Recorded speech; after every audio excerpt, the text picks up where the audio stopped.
Welcome into LFFL Prime Time. I've got bad news for some of you, good news for others. We're going longer than 5 minutes today. There is too much to talk about. Too many big momentous things have happened. So we're going to get cranking right here with the original league.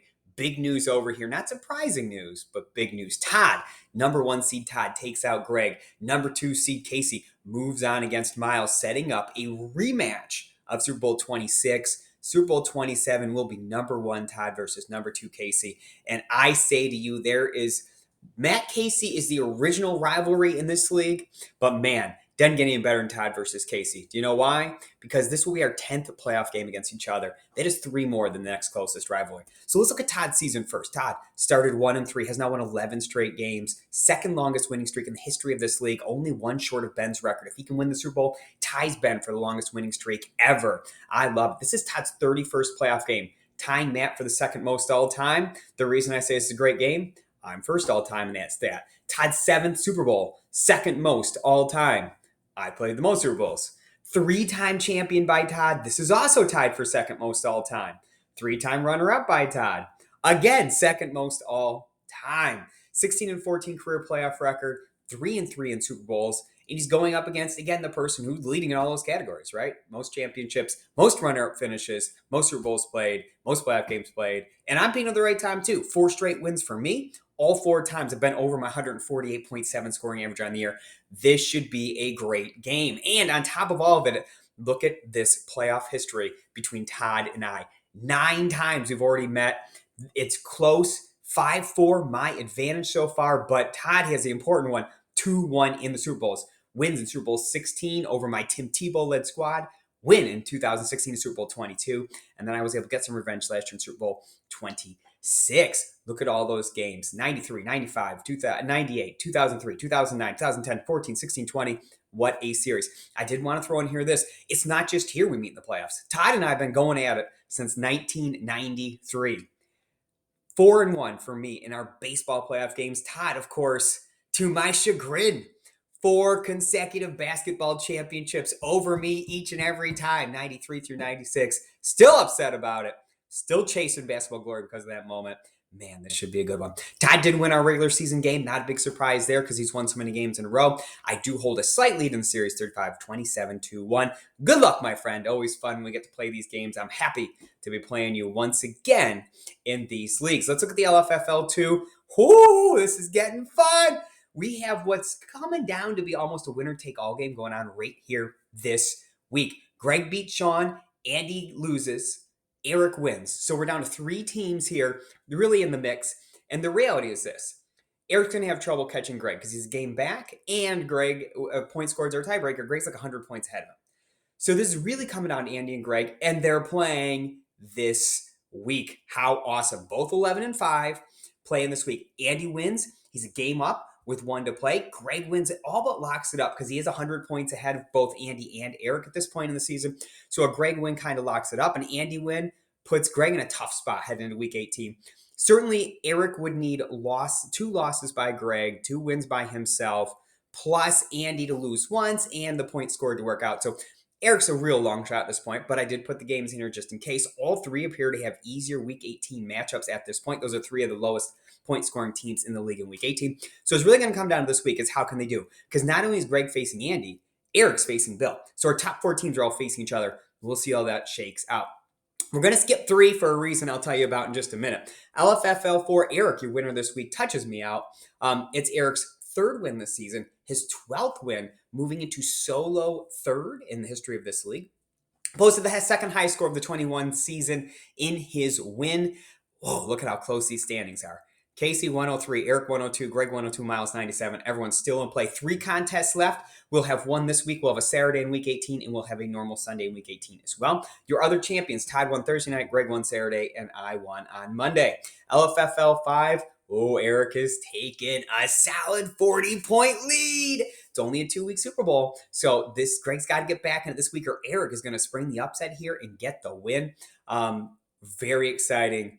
we'll see what happens here because COVID can wreak havoc on both of these rosters, as we know. LFFL 6, Josh taking over the solo lead with just 2 to play, down to 4.7, I should say. Slick moves into second. Greg, who was tied with Josh for first, drops down to fourth, but still not out at this point. We did have 1 month change hands. Matt Merrill now leads in June. Told you last week Sean won the LFFL 7. LFFL 8, Phil cruising towards a win here. Matt Brennan has jumped up into second place over here. And then your LFFL 9, Phil Kaufman, your champion over here, the first year we ever played this. Congratulations to Phil. Blew Todd out in week 2. It was close after week. The first 2 weeks were kind of similar. Oh, Phil destroyed Todd this week. 641.1 to 505.3 cumulative. Congratulations to Phil. He was basically the best team pretty much throughout. Has been the 1 seed. He goes on and wins a championship. Congratulations, Phil. More on that in the season-ending wrap-up. Now, I saved the LFL 3 for last because, my friends, there's potentially some history to be made here. That's right. Bill Berardi, between the LFFL 1, LFL 2, LFFL 3, Bill has played 38 seasons with playoffs. He has made the playoffs in 30 of those seasons. By far the best percentage. That's over 75% hit rate he's going to the playoffs. So when the playoffs start, whether you want him there or not, here he is. Oh, hello there. General Grievous may not want to see Bill, but he's in the playoffs every single year. So let's take a trip down memory lane, shall we? 2004 in the LFFL. He leads the league in points scored by almost 10 points per game over the second closest team. Somehow managed to lose to an under 500 Matt Merrill team in the opening round. Not so good. Not so good. LFFL 2 2007 benefits from some upsets. Only has to face a 7 and 8 Ben team in the semifinals. Loses by a single point, 110 to 109. Strong effort. Strong effort. What about the LFFL 3, right? There must be something good over here. Leads the league in points scored in 2014, only to be the 6th seed. Loses the wildcard game and he puts up a whopping 68 points. Strong effort, Bill. Wait. LFFL just 2 years ago. Grabs the bye week, only has to win 1 game. And loses in the semifinals. So an Andy team is already beaten in the regular season by 3 points. His 168 points would have been good enough to beat either team in the other semifinal. It's been a tough road for Bill. He's only been in this league 20 years, but frankly, I kind of feel like it's been 84 years, really. I mean, it must feel that way to Bill. So this week, what does Bill Berardi do? He comes into the LFFL 3 semifinal as the 8th best scoring team. Somehow he gets a bye week as the 8th highest scoring team in the league. Comes into a semifinal game. I pull up the lineups. I'm not saying Todd didn't set a lineup. Definitely wasn't the optimal lineup since Todd started at least one guy who wasn't playing at all. And definitely had a few guys on his bench, so you may very well put in the lineup. Like, I don't know, say Joe Burrow, who had 500 yards, 17 touchdowns or whatever it was. This is the Bill Berardi way he finally goes to a Super Bowl. Because look at this. Bill 71, Todd 65. This is the most Bill Berardi way to get to a Super Bowl I've ever seen in my life. All those good teams I just laid out for you, all those great opportunities I just laid out for you, and this is the team that did it.